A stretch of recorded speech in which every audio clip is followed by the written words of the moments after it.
Kalau memang seseorang tidak bersalah, kenapa harus dibuat jadi tersangka? Terima kasih kepada netizen dan penonton sekalian. Kami tanpa dari netizen tidak ada apa-apanya.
Saya khawatir saat itu, saya ada kekhawatiran juga, ada kekhawatiran saya terhadap hakim sebenarnya. Ada kekhawatiran, maka saya sisain 1%. Khawatirnya ada, dia tidak independen, tidak berani. Ternyata hakimnya luar biasa. Saya berdoa kepada Pak Hakim, Pak Eman Sulaiman, semoga karir Bapak terus meningkat dan Bapak tetap istiqomah. Ya, kalau menurut saya sih bagus putusan dari hakim ini.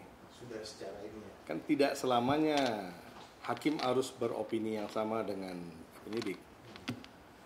Memang dalam peradilan yang baik, tidak selamanya penyidik harus sama opininya dengan penuntut.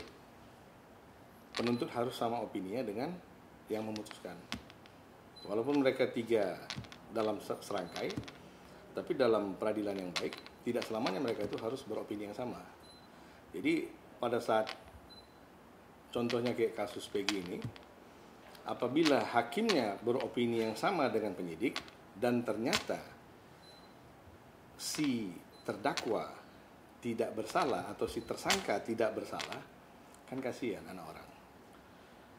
Menjalani hukuman penjara untuk kesalahan yang dibuat aja itu nggak enak. Apalagi dia harus menjalani hukuman untuk kesalahan yang tidak dia buat.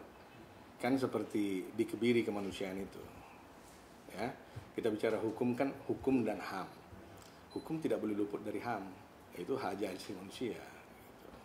Jadi pada saat seseorang yang tidak berbuat kesalahan, dia divonis dan harus menjalani hukuman untuk kesalahan yang tidak dibuat, ini sudah melanggar HAM.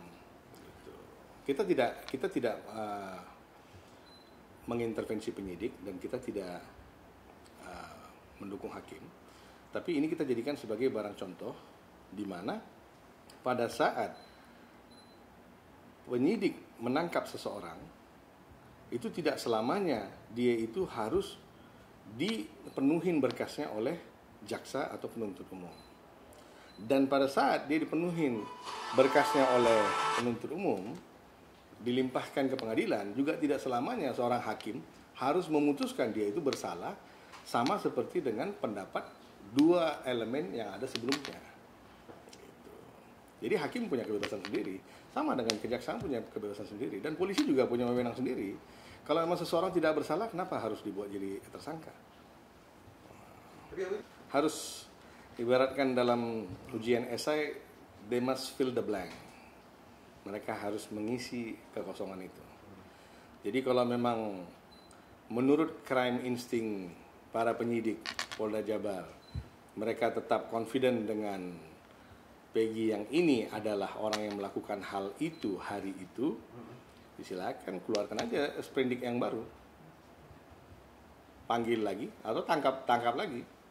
Tapi siap-siap kalau memang tidak komplit lagi, ya akan diperadilankan lagi dan akan lepas lagi. Dan saya rasa ini bakal jadi ya terobosan yang barulah dalam dunia hukum Indonesia. Jika satu orang ditangkap dua kali pun dia di peradilan, 2 kali pun dia lepas, ya antik itu cerita nanti kan gitu.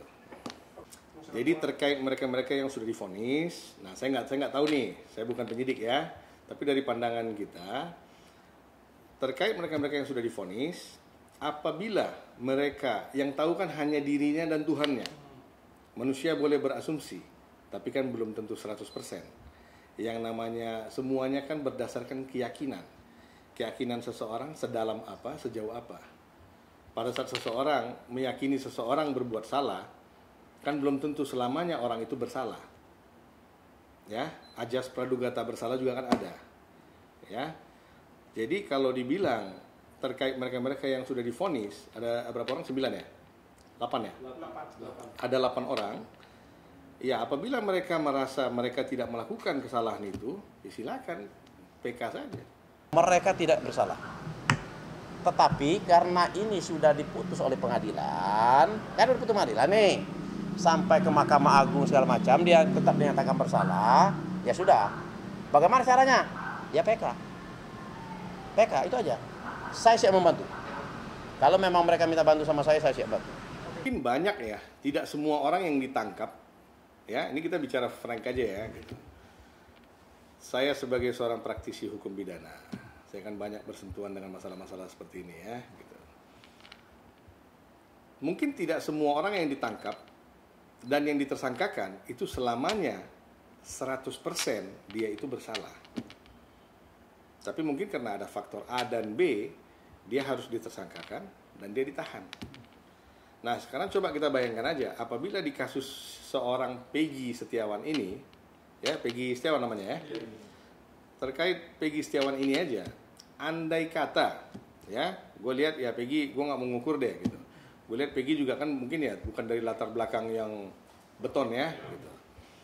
Andai kata tidak ada pengacara-pengacara yang membela ini dan tidak ada media yang membantu untuk memblow masalah ini, mungkin juga ya Peggy akan lanjut dengan dia punya status yang sudah ditetapkan gitu. Jadi kalau hari ini hakim yang memutuskan pra peradilan itu dikabulkan, disorot oleh media, ya saya rasa itu udah konsekuensi daripada beliau. Beliau pasti punya keyakinan sendiri untuk memutuskan apa yang beliau tanganin. Bilang kesalahan dari institusi polisi mungkin agak melangkahi bahasanya.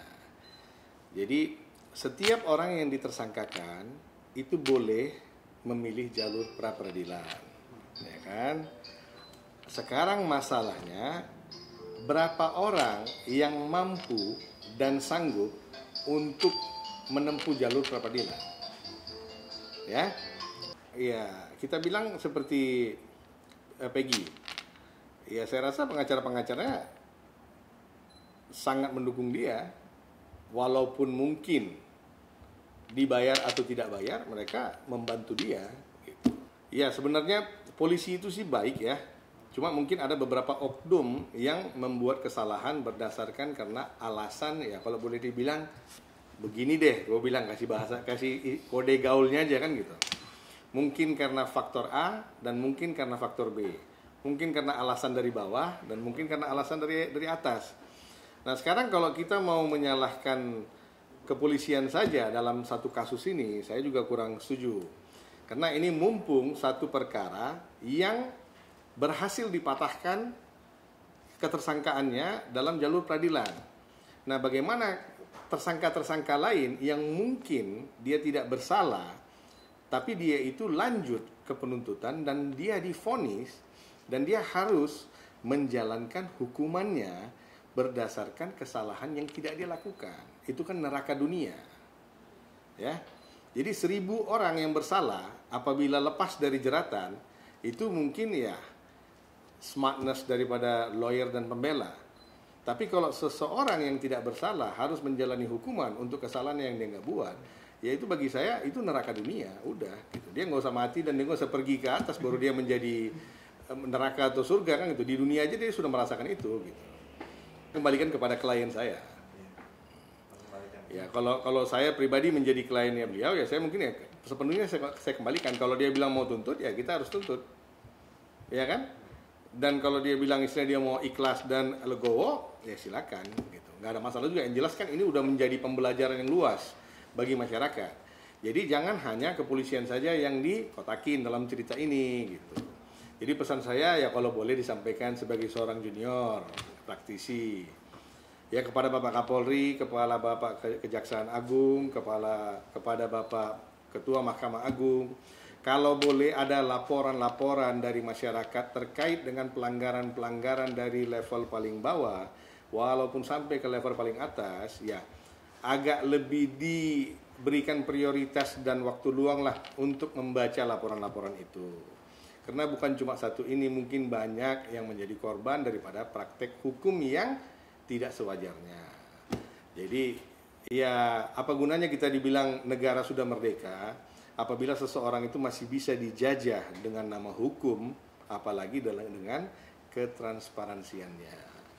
Ada kasus memang orang yang tidak punya, tolong sampaikan ke warga, ada memang ya butuh bantuan, saya siap.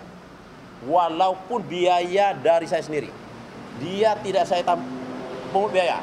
Tapi orang yang memang orang susah, dia butuh bantuan hukum, saya siap. Sampaikan kepada penonton sekalian, saya siap bantu.